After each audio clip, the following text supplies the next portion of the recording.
The security guard's hand pressed firmly against Marcus Williams's chest, pushing him back from the gleaming marble entrance of the Grand Heritage Hotel as wealthy white guests streamed past them without a second glance. And the words that came next would haunt this luxury establishment forever. "Sir, I'm going to have to ask you to leave the premises immediately. This establishment has standards, and you clearly don't meet them."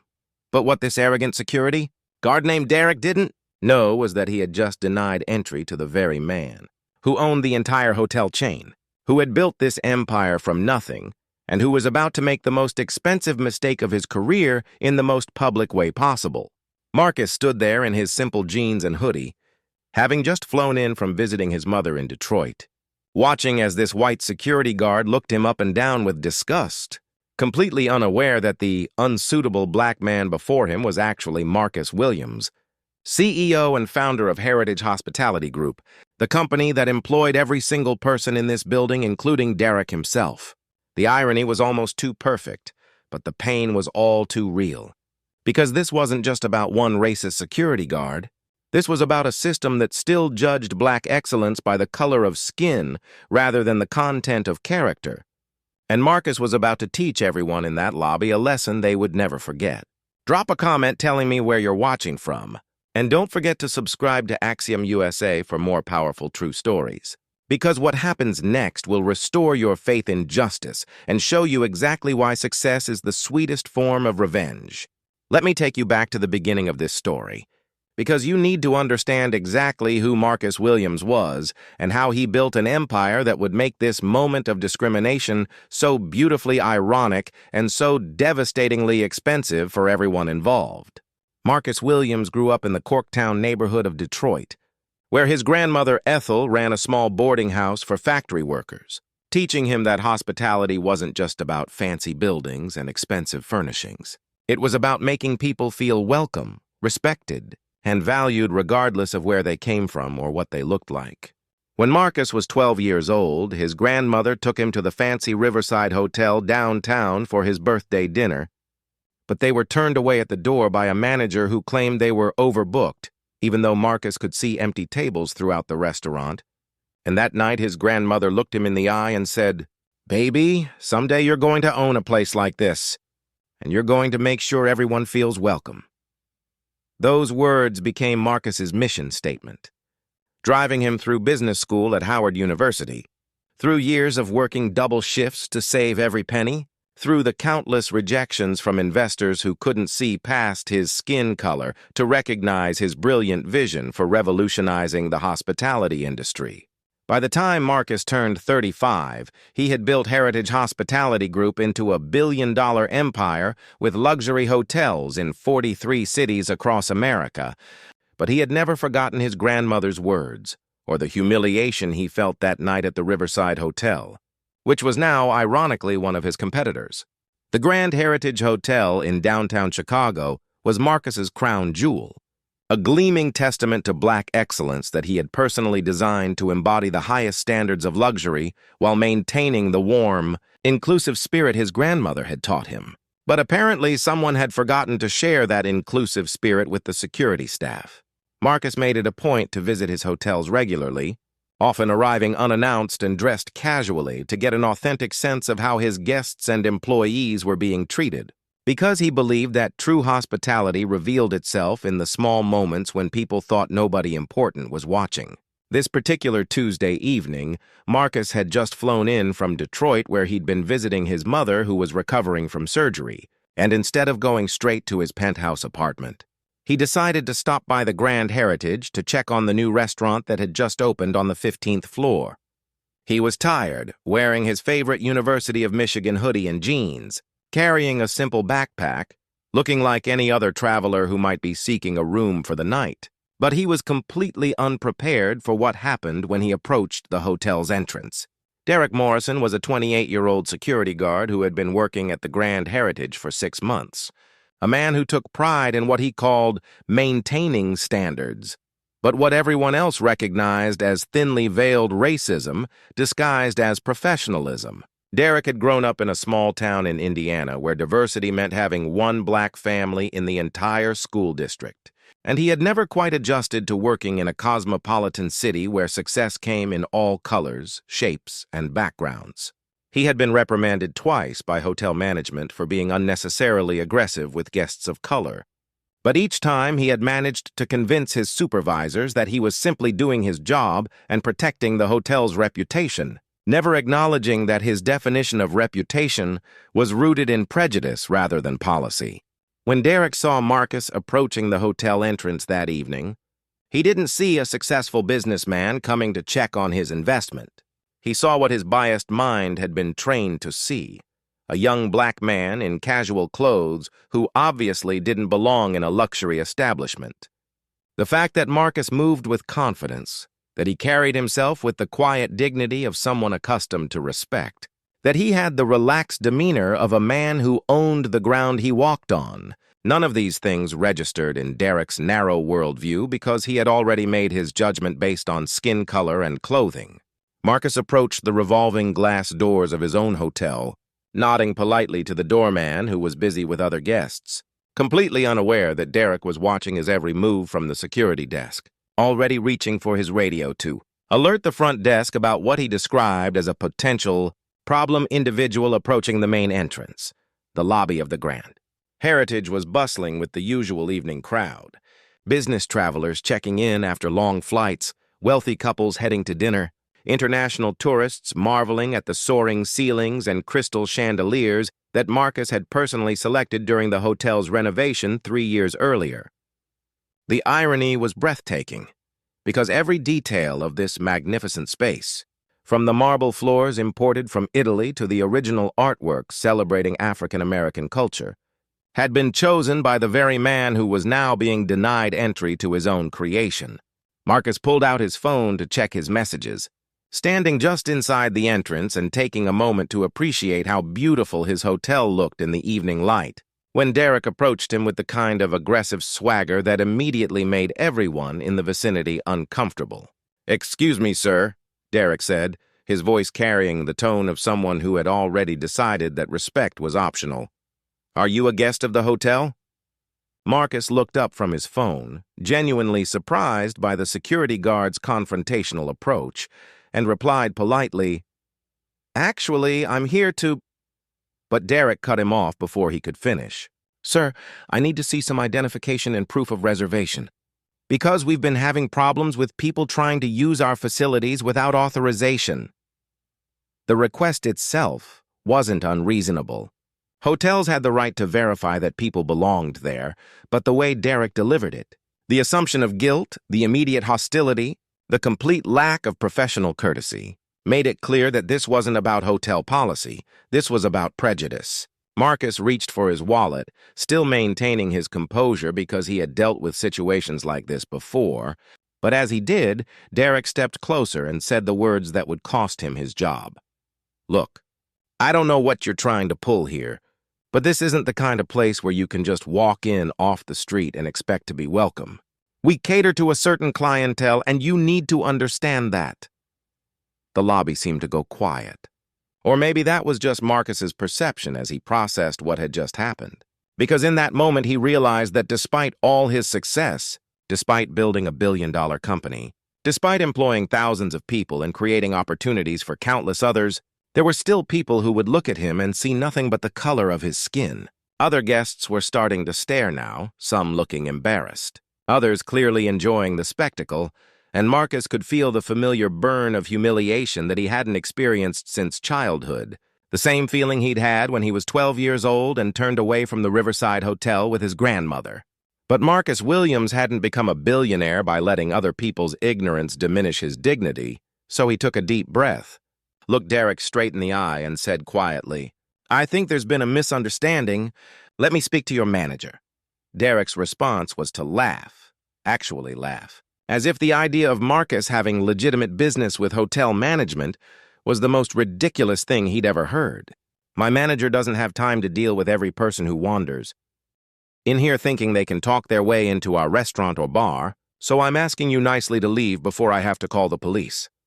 The threat hung in the air like a toxic cloud, and Marcus could see the faces around him, some shocked, some frightened, some sadly unsurprised because they had witnessed scenes like this before in America, where black success was still treated as suspicious, where achievement was still filtered through the lens of racial prejudice. If this story has you hooked, hit like and share it to support Axiom USA, because what Marcus does next will change everything and show you exactly why patience, dignity, and strategic thinking are more powerful than anger. Marcus pulled out his business card, a simple white card with gold lettering that read, Marcus Williams, CEO, Heritage Hospitality Group, and handed it to Derek with a calm smile.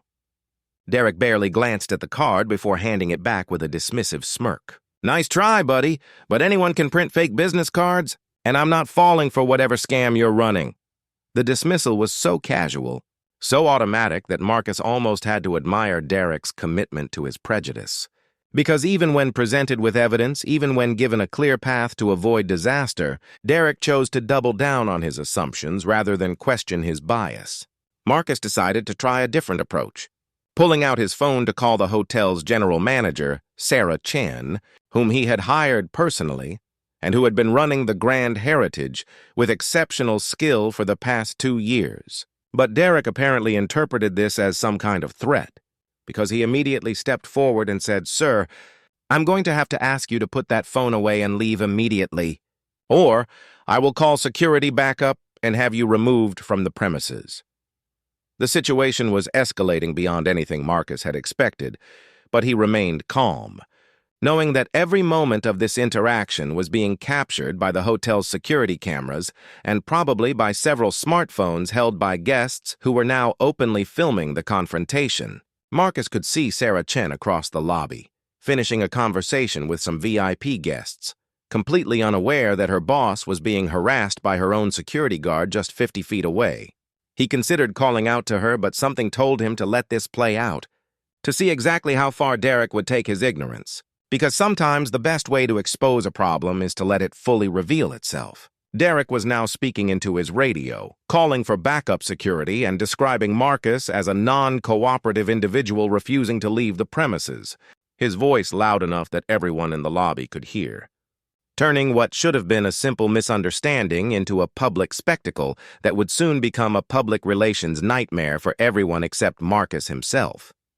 2 more security guards arrived within minutes, and Marcus watched with fascination as Derek briefed them on the situation, describing him as a potential threat who was trying to infiltrate the hotel with fake credentials, never once considering that maybe, just maybe, he had made a catastrophic error in judgment. The backup guards, to their credit, seemed less certain than Derek about the necessity of this confrontation. But they followed his lead because he was the senior officer on duty, and in doing so, they sealed their own fates along with his. Marcus looked around the lobby at the faces watching this unfold, seeing a mixture of emotions. Some guests looked uncomfortable with the obvious racial profiling, others seemed to accept it as normal, and a few appeared to be actively enjoying the sight of a black man being put in what they considered his place. But all of them were about to witness something that would challenge their assumptions about power, justice, and consequences. Sarah Chen finally noticed the commotion and began walking toward the group, her professional smile fading as she recognized the unmistakable signs of a situation that was about to explode in ways that would damage her hotel's reputation for years to come.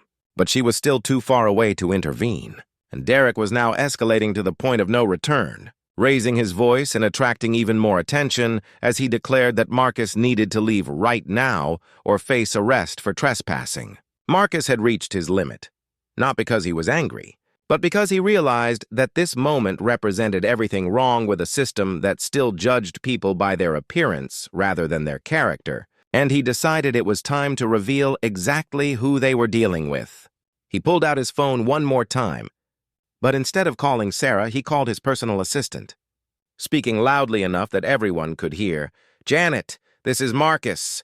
I'm standing in the lobby of the Grand Heritage Chicago, and I need you to conference in our head of security, our legal department, and the board of directors, because we have a situation here that requires immediate attention."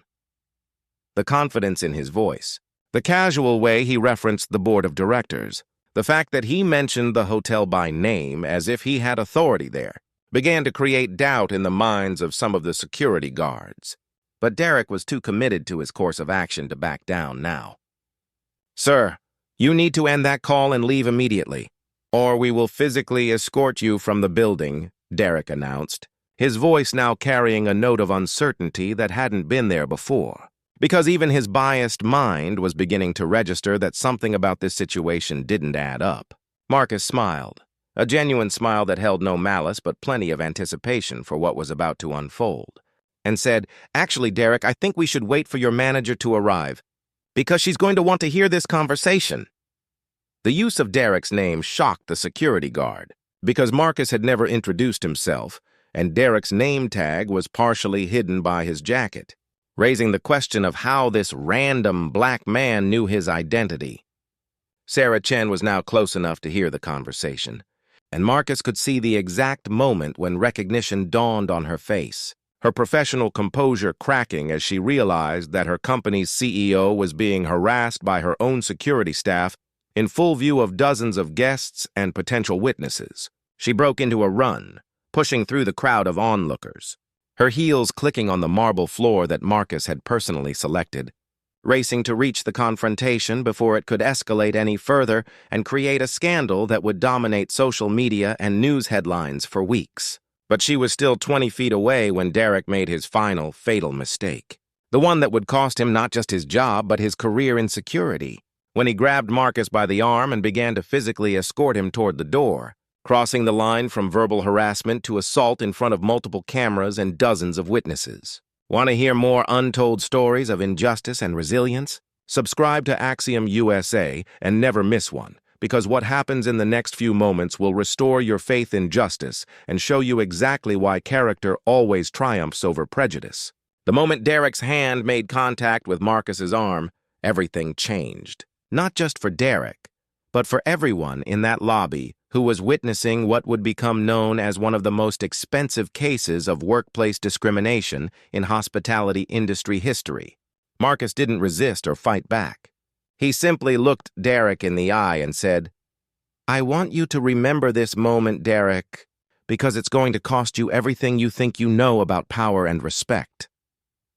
Sarah Chen reached them just as Derek was attempting to force Marcus toward the exit, and her voice cut through the noise of the lobby like a sword. "Derek Morrison, release Mr. Williams immediately and step back." The authority in her voice was unmistakable, but Derek was so deep in his commitment to his prejudice that he actually argued with his own general manager, saying, "Sarah, this individual is trespassing and I'm handling the situation according to protocol." Sarah's response was swift and devastating. "Derek, you are physically assaulting the owner of this hotel, the CEO of Heritage Hospitality Group, the man who signs your paycheck and mine, and you have approximately 10 seconds to remove your hands from him before I call the police to have you arrested."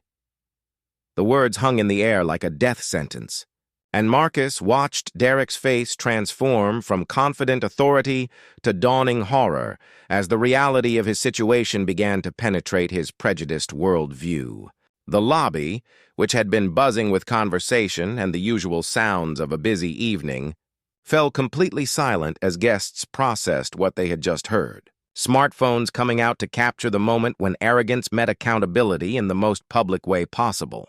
Derek released Marcus's arm as if it had suddenly caught fire, stumbling backward with his mouth open, his face cycling through emotions like a broken slot machine, disbelief, fear, anger, and finally, the crushing realization that he had just destroyed his own life through his inability to see past skin color.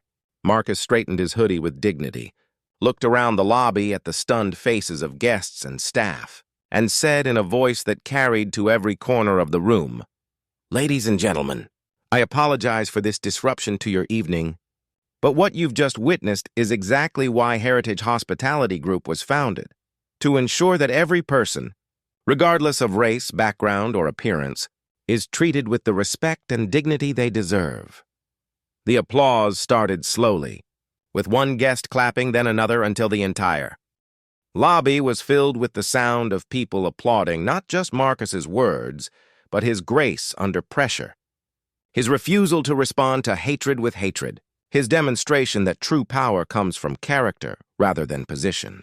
Derek stood frozen in the middle of this ovation, realizing that he had not only lost his job, but had become the villain in a story that would be told and retold as an example of how prejudice ultimately destroys the person who harbors it rather than the person it targets. Sarah Chen was already on her radio, summoning hotel security to escort Derek from the building, while simultaneously calling the Human Resources Department to begin the termination process, because there was no coming back from what had just happened. No explanation or apology that could undo the damage Derek had inflicted on himself and the hotel's reputation.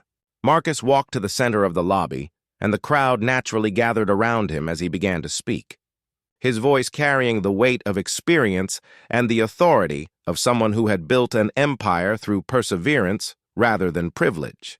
My name is Marcus Williams, and I want to thank you for bearing witness to something that happens every day in America: successful Black Americans being judged by their appearance rather than their achievements, he began, his words creating a hush that made even the background music seem loud. I founded Heritage Hospitality Group because I believe that true hospitality means making everyone feel welcome. And what happened here tonight shows that we still have work to do. The crowd listened in rapt attention as Marcus continued. Derek Morrison just lost his job, not because he was doing his job, but because he allowed prejudice to cloud his judgment and treated a guest with disrespect and violence. And while I'm sorry for him and his family, I will not tolerate racism in any of my establishments. The statement was delivered with such calm authority that even Derek seemed to shrink in on himself, finally understanding that his actions had consequences that extended far beyond losing a single job, because videos of this incident would follow him for the rest of his career. Sarah Chen approached Marcus with visible relief and profound embarrassment, saying, "Mr. Williams, on behalf of the entire staff, I apologize for this inexcusable behavior, and I want you to know that we will be conducting a complete review of our hiring and training procedures to ensure this never happens again." Marcus smiled at Sarah, a genuine smile that conveyed both forgiveness and expectation, and replied, "Sarah, you've done an excellent job running this hotel, and this incident reflects on Derek's character, not yours. But it does show us that we need to do better in screening and training our security personnel." The crowd began to disperse as hotel staff worked to restore normal operations. But many guests lingered, taking selfies with Marcus and thanking him for his grace and dignity in a situation that could have turned ugly, showing that most people, when confronted with obvious injustice, will choose to stand on the right side of history. Derek was escorted from the building by 2 police officers who had been called not to arrest Marcus, as Derek had threatened, but to ensure his peaceful removal from the premises. The irony so complete that several guests couldn't help but comment on the poetic justice of the situation. As Derek was led away, Marcus felt no satisfaction in his downfall, only sadness that in 2024, a grown man still couldn't see past skin color to recognize competence, character, and achievement. But he also felt hope that moments like this could serve as teaching opportunities for others who might harbor similar prejudices. The story spread rapidly on social media, with hashtags like "That Your Heritage Hospitality" and "That Your True Hospitality" trending as people shared their own experiences with discrimination and praised Marcus for his dignified response to racism, turning what could have been a public relations disaster into a powerful statement about corporate values and social responsibility. Within 48 hours, Heritage Hospitality Group's stock price had risen 12% as investors and customers rallied behind a company that not only talked about diversity and inclusion but demonstrated it through leadership that looked like America and values that reflected the best of American ideals. Derek Morrison, meanwhile, found that his actions had been recorded by multiple sources and shared millions of times, making him the face of workplace racism and ensuring that his prejudice would follow him wherever he tried to find employment. A harsh but necessary consequence for someone who had chosen hatred over humanity. Sarah Chen implemented new training programs across all Heritage properties, focusing not just on customer service but on unconscious bias and the importance of treating every individual with respect, regardless of their appearance, background, or perceived social status, changes that would benefit countless future guests and employees. Marcus returned to his office the next day to find hundreds of emails from job applicants, many of them young black professionals who said they wanted to work for a company that stood up for its values, showing that the incident had ultimately strengthened rather than damaged the Heritage brand. The Grand Heritage Hotel became a symbol of positive change in the hospitality industry, with other hotel chains studying Marcus's response and implementing similar policies to ensure that their establishments truly welcomed all guests, regardless of race, religion, or economic background. 6 months later, Marcus received a handwritten letter from Derek Morrison, filled with apologies and admissions of how wrong he had been, but also containing requests for help finding new employment. A request that Marcus politely declined while wishing Derek well in his journey toward understanding and redemption. The incident became a case study in business schools across the country, used to teach future executives about the importance of corporate values, the cost of discrimination, and the power of leadership that leads by example rather than simply by position or profit margin.